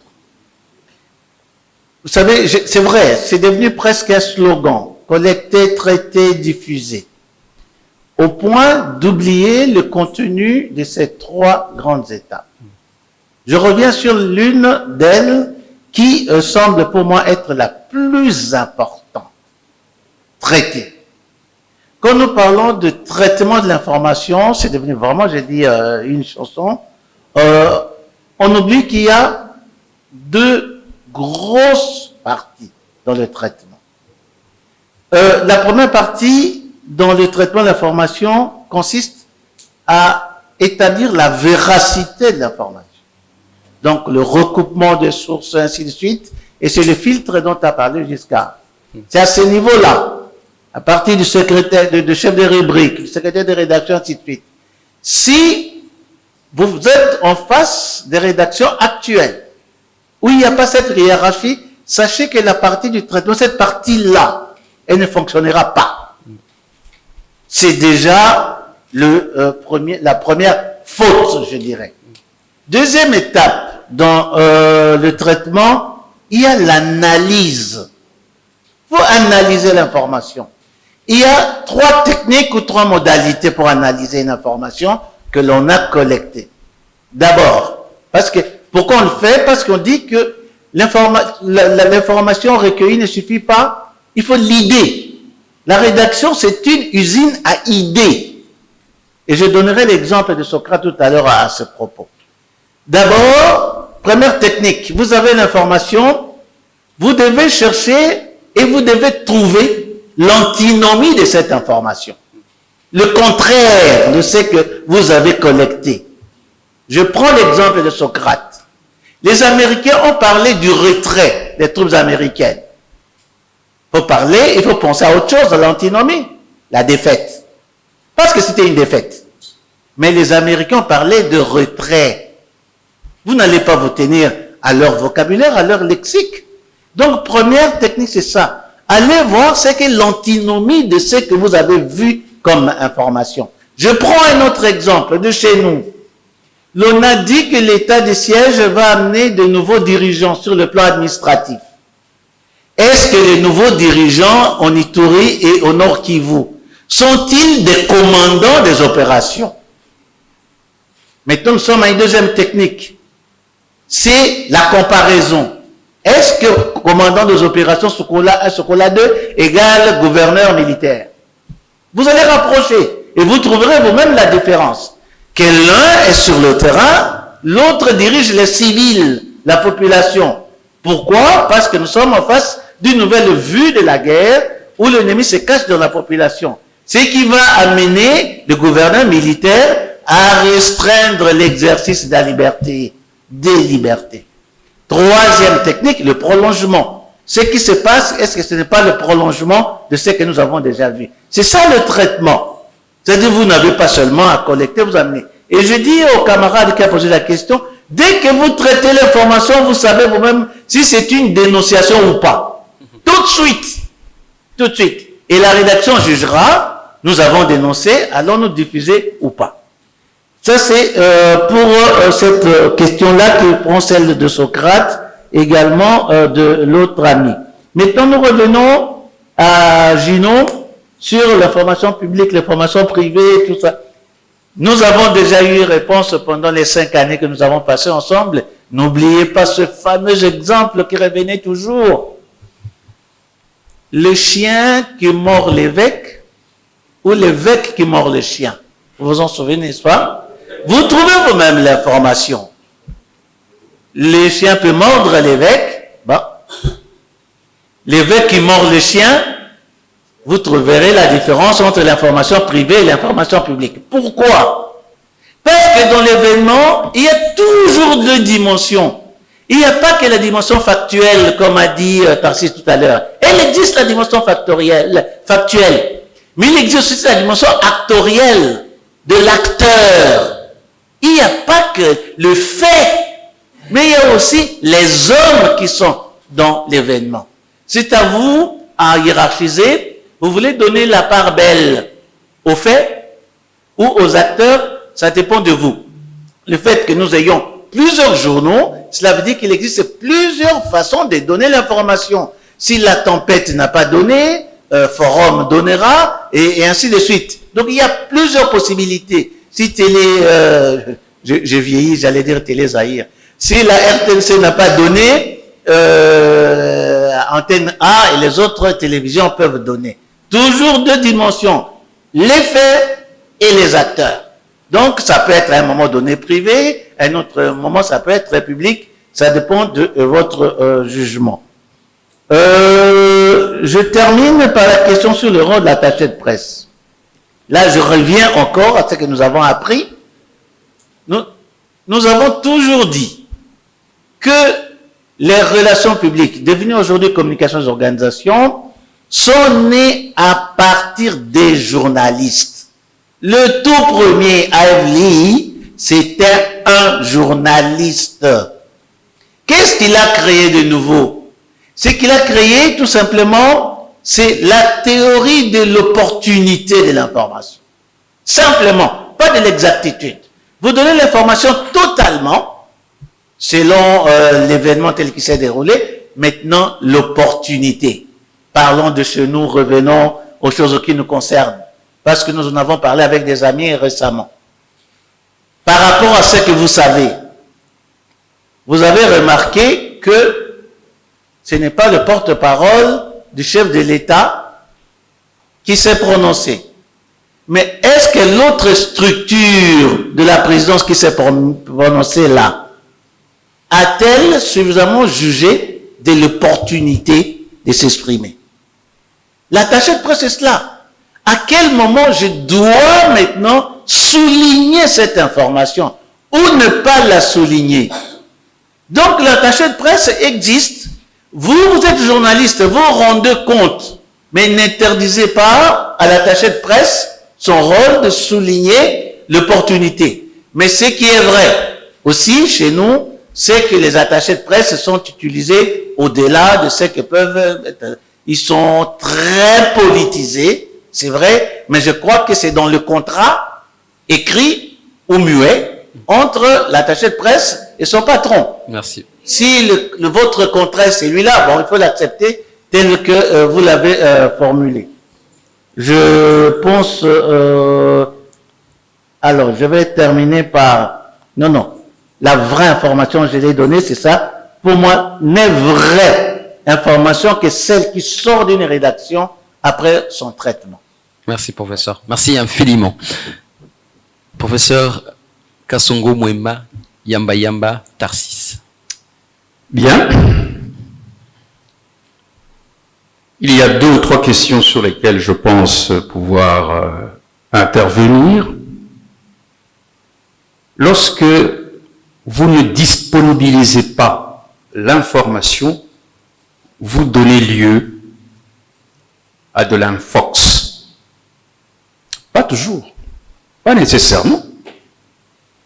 Il est vrai qu'aujourd'hui, avec les nouvelles technologies de l'information, qui ne sont plus nouvelles du tout, mais enfin bon, on les appelle comme ça, la tendance à ce que je crois un sociologue a appelé la dromologie. Vite. Il faut tout de suite que je donne, quitte à vérifier l'information après. C'est ce que malheureusement on est en train de vivre. Si vous êtes journaliste, vous savez très bien quelle est la procédure à suivre. Vous vérifiez une information avant de la donner. Mais maintenant, pour des raisons, peut-être parce que vous voulez brûler la politesse à un confrère, vous donnez l'information et vous la vérifiez ensuite. C'est pas du journalisme. La question, c'est effectivement lorsque il y a une opportunité. Je peux avoir assisté à quelque chose où le président de la République, pour prendre mon cas, a eu une activité. Giscard Kosema peut en parler, puisque c'est son travail.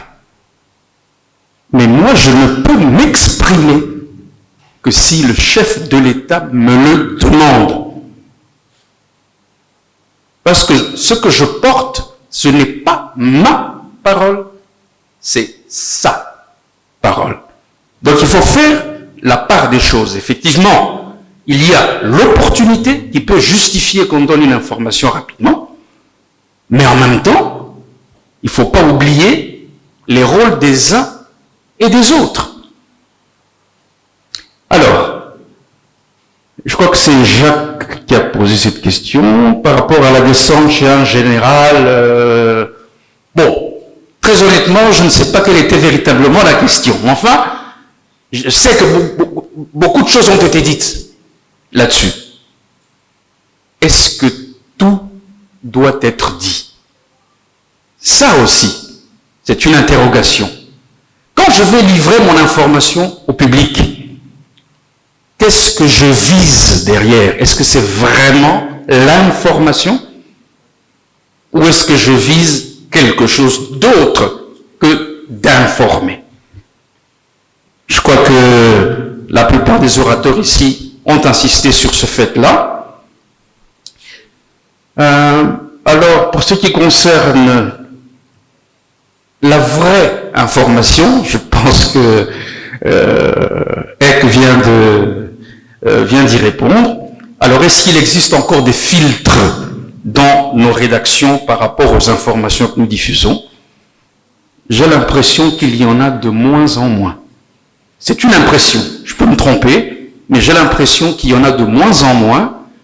Encore une fois, peut-être parce qu'on est pris de vitesse, on voudrait tout de suite donner une information, alors que ça aurait peut-être valu un petit peu mieux d'attendre peut-être 1 heure pour être sûr que l'information qu'on a diffusée est une vraie information. Ça a été vérifié, ça a été recoupé. Mais les filtres, normalement, dans la pratique traditionnelle du journalisme, les filtres sont une nécessité.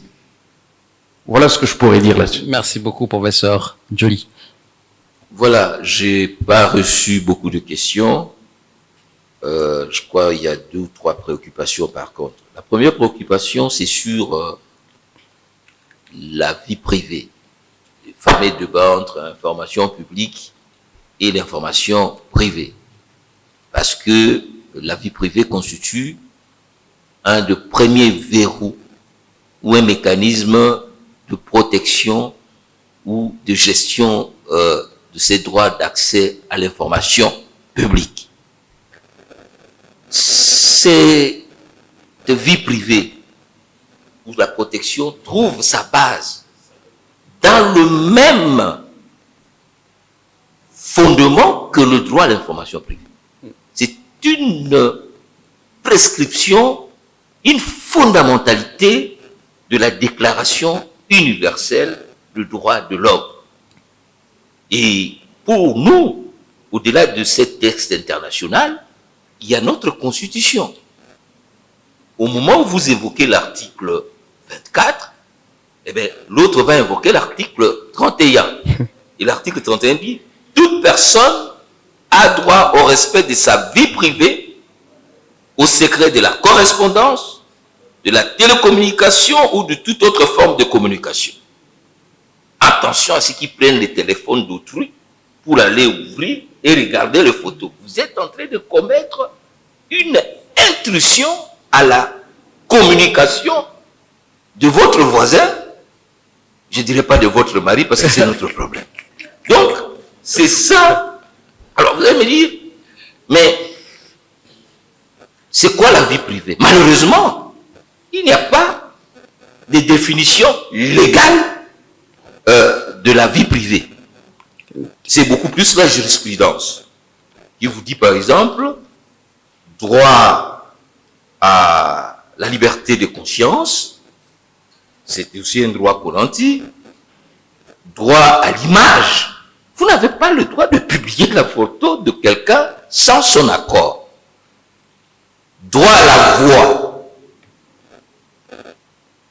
Il faut faire très attention quand on fait l'imitation et autres, vous prenez la voix. C'est un droit qui est protégé. Et les droits à l'oubli. Et j'aime bien ces droits-là. Parce que ce n'est pas parce que vous avez fait une affaire, on vous a condamné il y a 20 ans, on a proclamé l'amnistie qu'il faut toujours nous l'appeler. Yo dit ma femme. J'ai été condamné. C'est fini cette affaire. J'ai purgé ma peine. Je suis revenu dans la société. Est-ce qu'il faut me rappeler toujours, au fond de peine à l'État, que tu es en train de me harceler? Les droits à l'oubli existent. Quelqu'un qui a été condamné à la CPI pour subornation de témoins, vous allez toute la vie lui dire subornation de témoins, il n'a pas droit à l'oubli.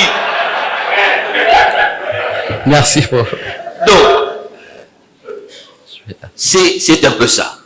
Alors, la frontière, encore une fois, je crois que vous avez passé 5 ans sur le banc de l'université à étudier ces, n'est-ce pas, cette sensibilité.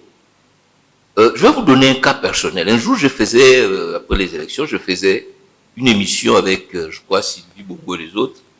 Mais à un certain moment, j'ai craqué, j'ai commencé à pleurer. Alors, ils m'ont dit, nous ne diffuserons pas cette émission. Moi, je dis, mais pourquoi? Ils disent, non, mais ça allait au-delà de ce que nous voulons. Donc, ça, c'est le métier que vous apprenez. Vous voyez quelqu'un à l'hôtel, excusez-moi de prendre, vous venez me publier, est-ce que c'est vraiment l'information que la population attend, que vous avez vu quelqu'un en train de prendre un peu de temps? Alors, tout cela, alors, quand est-ce qu'on quitte cette zone pour aller dans ce qu'on appelle les paparazzi et les autres? Ben, c'est un choix des types de journalistes que vous avez, n'est-ce pas? Mais ce sont des questions d'éthique. Votre métier, c'est un métier noble. C'est vrai qu'on parle des quados, des freelancers, mais c'est, comme je disais, c'est le métier de Chateaubriand. Les journalistes, c'est l'écrivain. Donc, au jour le jour, il est chroniqueur, analyste, mais au fond, c'est un essayiste, c'est un observateur de la société, c'est un sociologue. Donc, il faut que vous-même, vous puissiez savoir. C'est vrai qu'avec la presse actuelle, bon, il suffit que vous avez tombé sur une photo. Moi, personnellement, il y a des informations, je commence à lire dans la presse. Ça ne me concerne pas. Vraiment. Mais merci, professeur. OK, donc ça, c'était le premier point. Oui. Alors, le deuxième point, c'était sur les informations classifiées. Effectivement, globalement, on a trois. La vie privée, les informations stratégiques, sensibles ou de défense.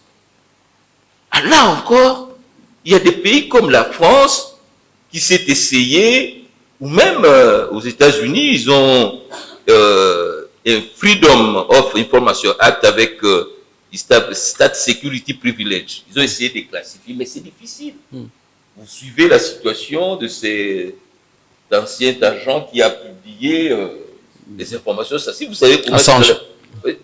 Vous voyez comment l'Amérique est en train de le poursuivre partout.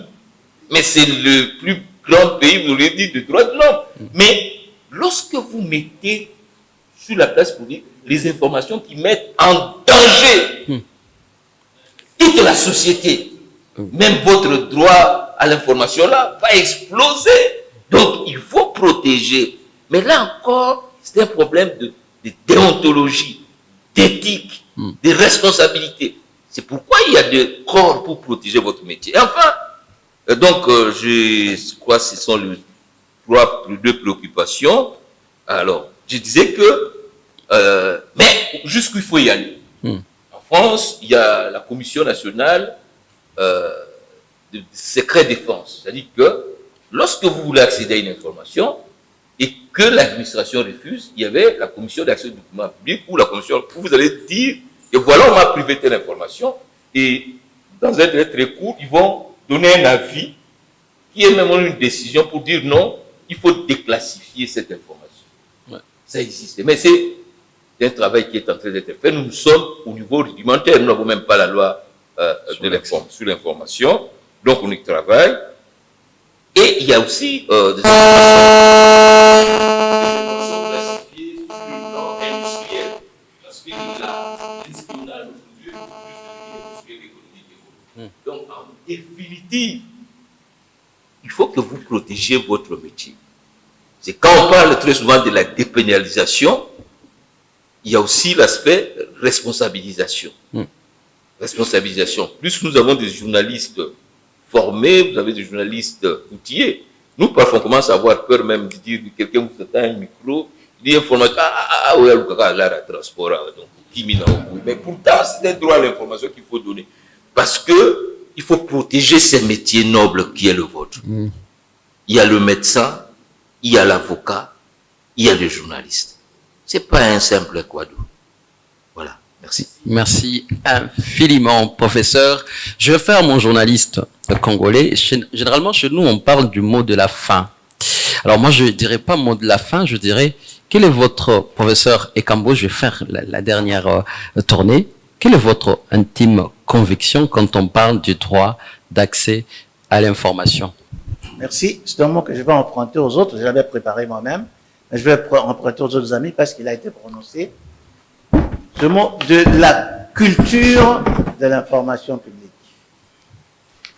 C'est une culture, il faut y accéder. Et cette culture passe par une socialisation qui dépasse, selon moi, qui dépasse la sphère professionnelle des journalistes, qui va jusqu'à la sphère éducationnelle.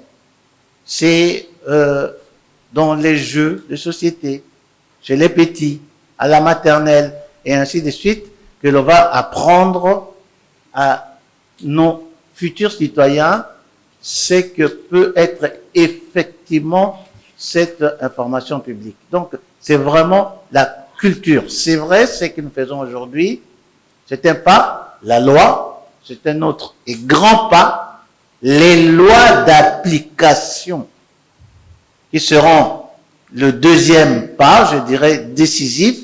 Ensuite, il faut aller loin, il faut aller jusqu'à la socialisation pour que nous puissions vraiment avoir des gens qui connaissent la différence entre la vie privée et la vie publique, et que ceux qui dirigent sachent que dès le moment où j'accepte une charge dans la vie publique, j'entre dans mon devoir de redevabilité.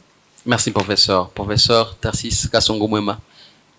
Même question, votre intime conviction, vous, en tant qu'enseignant, mais également dépositaire du pouvoir public, en ce qui concerne le droit d'accès à l'information publique.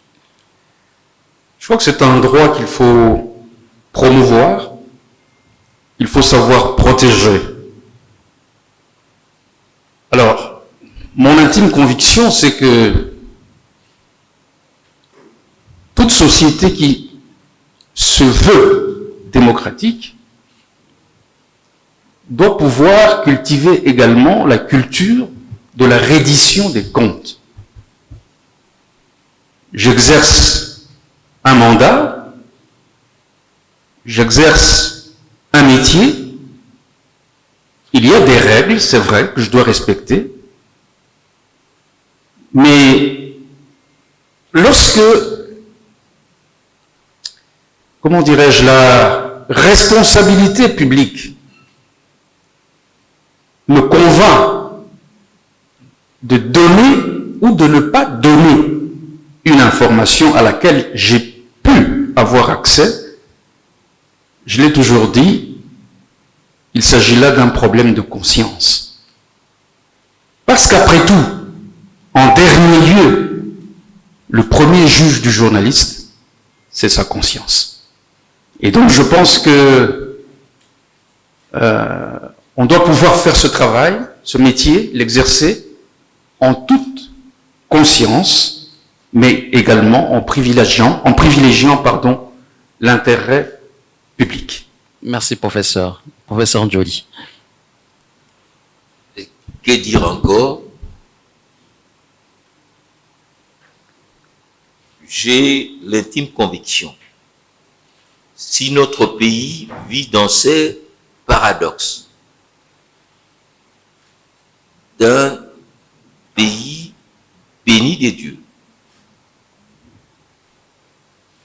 avec toutes ses richesses, mais que nous sommes un pays pauvre, très endetté, que nous sommes un pays où ces richesses sont devenues une malédiction, au cœur de ces paradoxes, il y a la bonne gouvernance,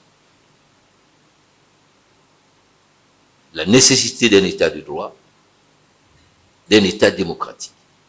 Et pour être un État démocratique, un État de droit, un État de la bonne gouvernance, parce que ces principes sont consacrés dans notre Constitution de manière transversale. Notre pays s'est défini comme un État de droit, un État démocratique.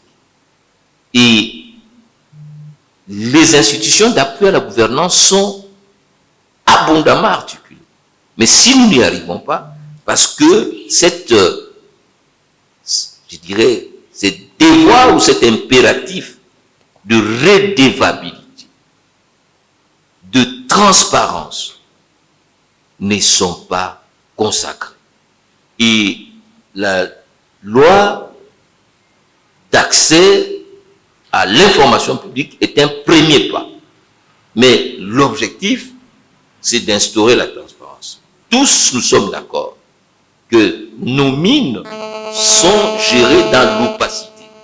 Et c'est ça la cause de cette prédatocratie qui est instaurée ou qui nous met dans la précarité d'un peuple vivant avec moins d'un $. Donc nous devons consacrer toutes nos énergies à cette loi qui apparaît comme une loi snob pour les journalistes, mais qui est un droit fondamental dans la gestion, dans le vivre ensemble collectif. Merci beaucoup. Merci, professeur Jacques Joly. Merci, professeur Tarsis Kasongomwe Mayamba. Merci également, professeur Jean-Chrétien Ekambo Douassenge. Merci à vous tous qui avez accepté de répondre à cette invitation. J'aime beaucoup la définition nous enseignée à l'IFASIC sur ce qu'on attend par information. Il y a une partie, on dit, faits socialement significatifs. C'est les faits, les socialement significatifs qui nous réunissent ici, et ces droits et ces documents, cette proposition que nous avons, qui est aujourd'hui à l'Assemblée nationale, c'est un document, un droit qui nous rassemble nous tous et qui aujourd'hui est également qui peut nous donner accès à du socialement significatif pour faire en sorte que nous puissions faire notre travail. Je vois l'assistance est essentiellement composée de journalistes à faire notre travail en recherchant ces socialement significatifs. Je vous dis un grand merci et on se retrouve très bientôt. Au revoir.